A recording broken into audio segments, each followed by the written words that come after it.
Hi friends, welcome to our channel. Brahmamudi serial next ఎపిసోడ్లో ఏం జరగబోతోందో ఈ వీడియోలో చూసి తెలుసుకుందాం.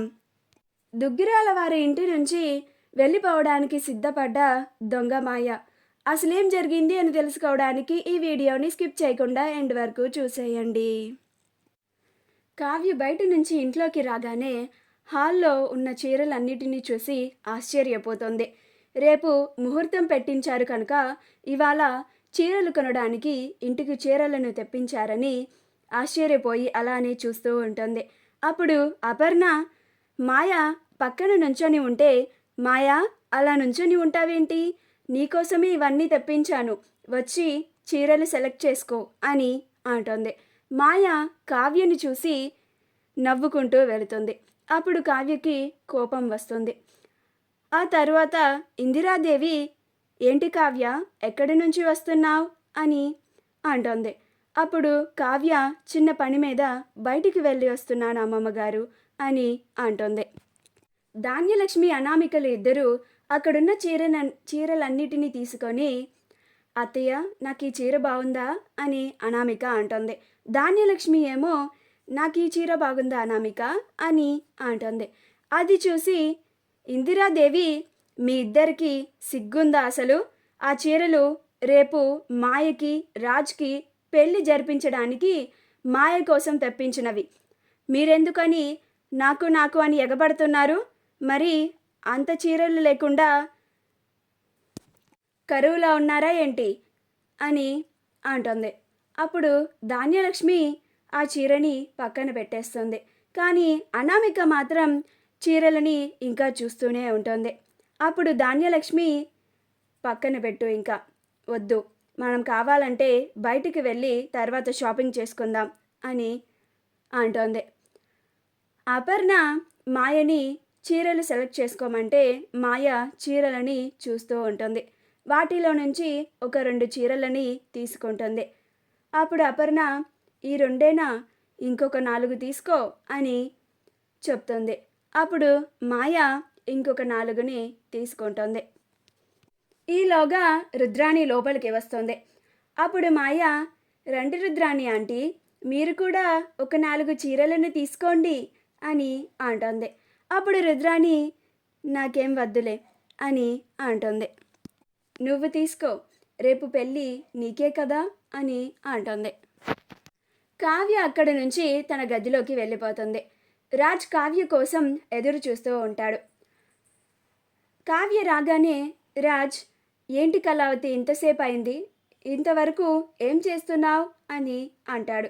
అప్పుడు కావ్య, నేను మీకు ముందే చెప్పి వెళ్ళాను కదండి, అసలు మాయని ఎలాగైనా పట్టుకుంటాను అని, ఆ పని మీదే వెళ్ళాను అని అంటోంది. అప్పుడు రాజ్, సరే నేను నీకు ఒక విషయం చెప్పాలి అని అంటాడు. అప్పుడు కావ్య, ఏంటండి అది అని అంటోంది. అప్పుడు రాజ్, ఆ మాయ అసలు మాయ కాదని నాకు తెలిసిపోయింది, ఆమె అసలు పేరు చిత్ర అని అంటాడు. అది వినగానే కావ్య ఆనందపడుతూ ఉంటుంది.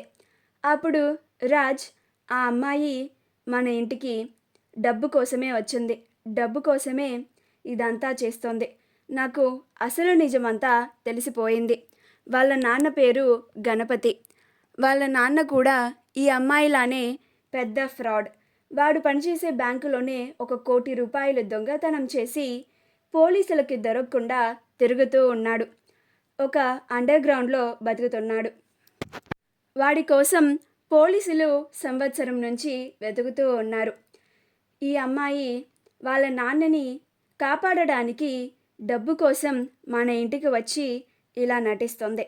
నేను నేరుగా ఇందాక ఆ దొంగ మాయ దగ్గరికి వెళ్ళి వార్నింగ్ ఇచ్చాను, మర్యాదగా నువ్వు ఈ రాత్రిలోగా నీ లగేజ్ అంతా సర్దుకొని వెళ్ళిపోయావా, సరే, లేకపోతే రేపు మార్నింగ్కి నేను మీ నాన్నని పోలీసులకి పట్టించడం నాకు నిమిషాల్లో పని అని బెదిరించాను. ఆ అమ్మాయి ఈ నైట్ కల్లా వెళ్ళిపోతుంది, ఇక రేపు పెళ్ళి ఆగిపోతుంది, నేను ఇంకా ప్రశాంతంగా ఉండొచ్చు అని అంటాడు. అప్పుడు కావ్య, అంత ఈజీగా ఆ దొంగ మాయ ఇంట్లో నుంచి వెళ్ళిపోతుంది అని అనుకుంటున్నారా మీరు అని అంటుంది. అప్పుడు రాజ్ వెళ్ళి తీరాలి కూడా, లేకపోతే రేపు నేను వాళ్ళ నాన్నని పోలీసులకి పట్టిస్తాను అని అంటాడు.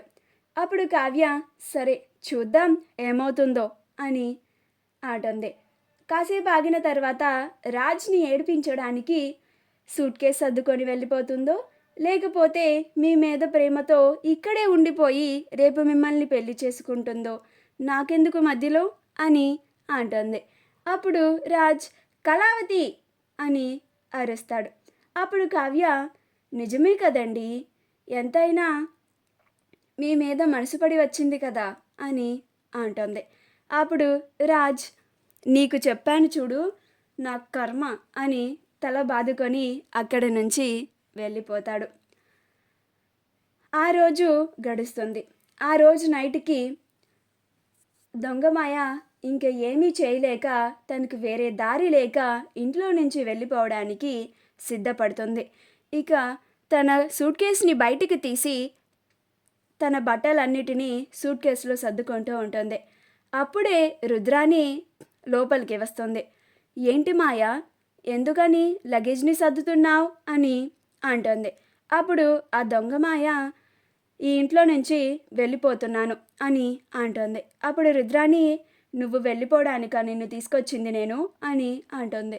అప్పుడు మాయ మరి నన్నేం చేయమంటారు, నా గురించి రాజ్కి మొత్తం నిజం తెలిసిపోయింది, నన్ను బెదిరిస్తున్నాడు, నేను ఈ నైట్ కల్లా ఈ ఇంట్లో నుంచి వెళ్ళిపోకపోతే రేపు మార్నింగ్ మా నాన్నని పోలీసులకి పట్టిస్తానంటున్నాడు అని అంటుంది.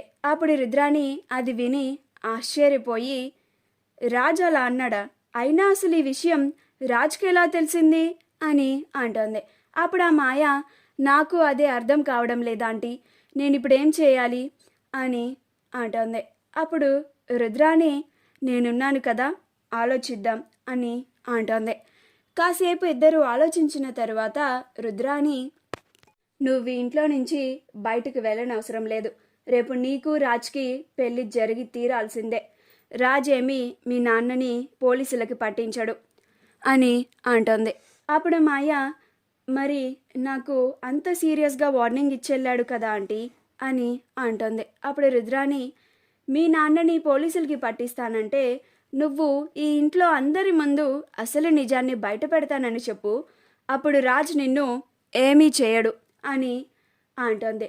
అప్పుడు మాయ అలాగే ఆంటీ అని అంటుంది. మా వీడియో కనుక మీకు నచ్చినట్లయితే లైక్ చేయండి, షేర్ చేయండి, మా ఛానల్ని సబ్స్క్రైబ్ చేసుకోండి, పక్కనే ఉన్న బెల్ ఐకాన్ని క్లిక్ చేయడం మాత్రం మర్చిపోకండి.